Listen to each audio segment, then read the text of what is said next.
বিপ্লব কুমারদের তোমায় জানাই স্বাগতম। আমাদের মহানগর বিপ্লব কুমারদের তোমায় জানাই স্বাগতম।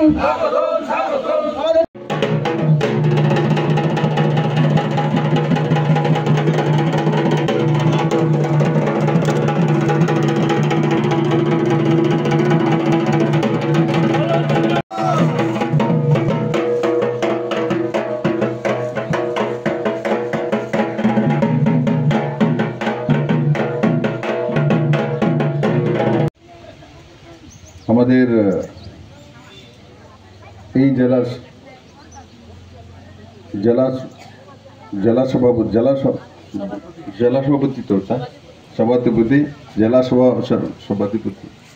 জেলা সভাধিপতি সুপ্রিয়া দি সবাই চেনে আসে। সুপ্রিয়া সব জায়গায় ঘুরতে থাকে, আমি দেখি। সুপ্রিয়া দাস দত্ত লেখো না, সুপ্রিয়া দাস দত্তা। এখানে আছে আমাদের জেলা সভাপতি বিপ্লব চক্রবর্তী,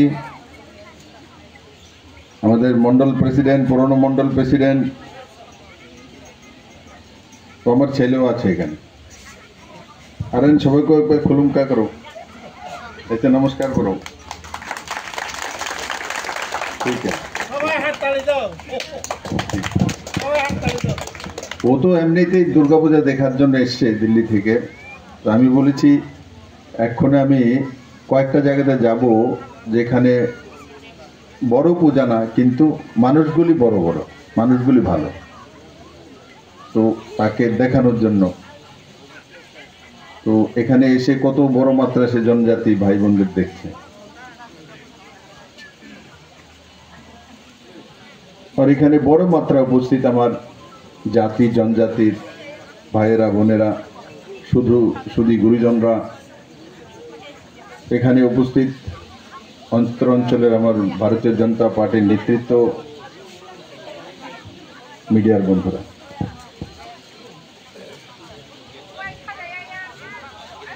বন্ধুরা, এই উৎসবগুলি ভারতবর্ষের মধ্যে 12 মাসে 13 পার্বণ লেগে থাকে। 12টা মাস আসে, তার মধ্যে 13টা পার্বণ, মানে 13টা ফেস্টিভ্যাল।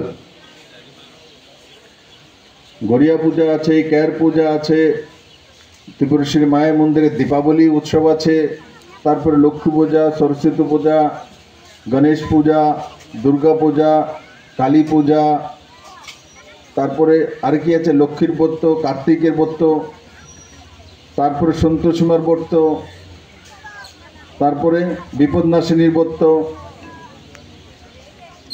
আরও আছে। তো এন অনেক ফেস্টিভ্যাল। তারপর আছে আলাদা আলাদা গুরুর আমরা শিষ্য হই। কেউ শান্তিকালী মহারাজের শিষ্য হয়, কেউ অনুকূল ঠাকুরের শিষ্য হয়, কেউ রাম ঠাকুরের শিষ্য হয়, কেউ রামকৃষ্ণের শিষ্য হয়, আলাদা আলাদা।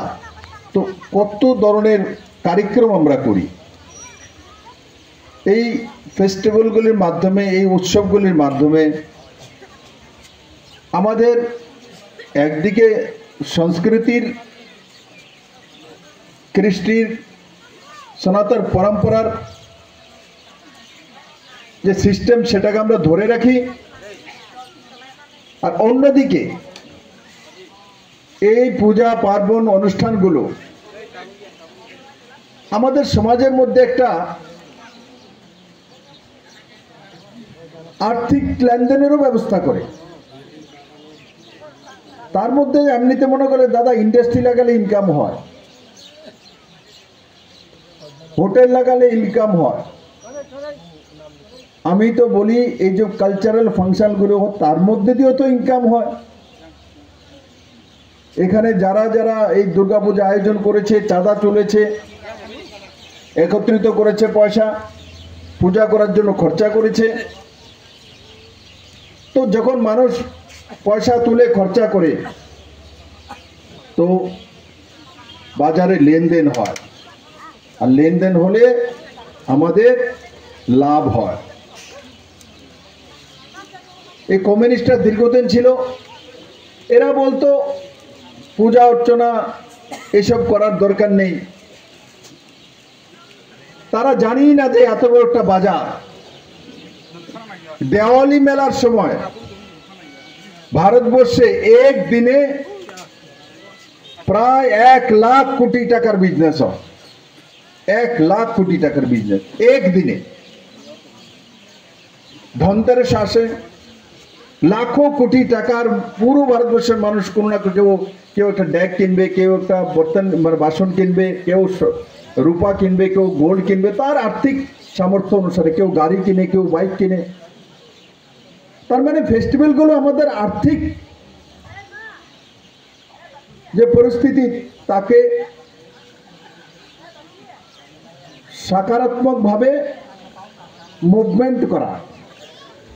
তাহলে কমিউনিস্টরা যেটা বলতো এটা ঠিক? একদম ঠিক না, একদম ঠিক না। আপনি দেখুন কমিউনিস্টের চায়না, চীন, আমাদের এখানে গণেশ পূজা হয় তো চায়না থেকে গণেশ বানিয়ে আমাদের আগে এখানে চাইনিজ গণেশ চলে আসে। আমাদের এখানে দেওয়ালি হয়, চায়না থেকে ছোট ছোট লাইট তৈরি করে দেওয়ালি মেলার লাইট ভারতে চলে আসে।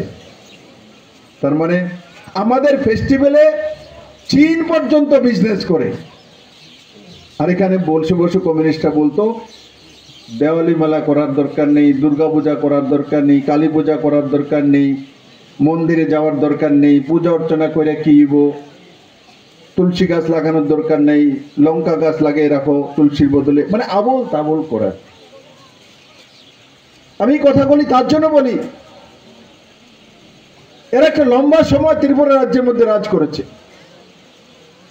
আর তার কারণে ত্রিপুরার ভয়ঙ্কর লোকসান হয়েছে, ভয়ঙ্কর লোকসান, তার কোনো ভরপাই নেই। আজকে মাঝে মাঝে উদিত হয়ে বলবে এই করে নাই, সেই করে নাই, এই করে নাই। আরে তোমরা 35টা বছর কি করেছো? কি শিখিয়েছ? কি কালচার দিয়েছ ত্রিপুরা মানুষকে?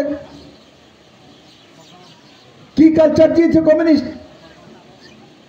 এর পিছিয়ে লাগানো, জাতি জনজাতির মধ্যে দাঙ্গা লাগানো, লড়াই ঝগড়া করানো, মারপিট করানো। ত্রিপুরাতে এই পলিটিক্যাল মার্ডার, পলিটিক্যাল মারপিট কে এনেছে? ভারতীয় জনতা পার্টি, জীবনও না, কমিউনিস্ট এনেছে। ত্রিপুরার জনজাতি মানুষ সরল ছিল, মহারাজার সময় কোনো জনজাতিরা ঝগড়া করতেন না, তার ইতিহাস নেই। মহারাজ বীর বিক্রম কৃষ্ণ মাণিক্য হোক আর মহারাজ যত তাদের রাজা ছিল, ইতিহাস পড়লে দেখা যায়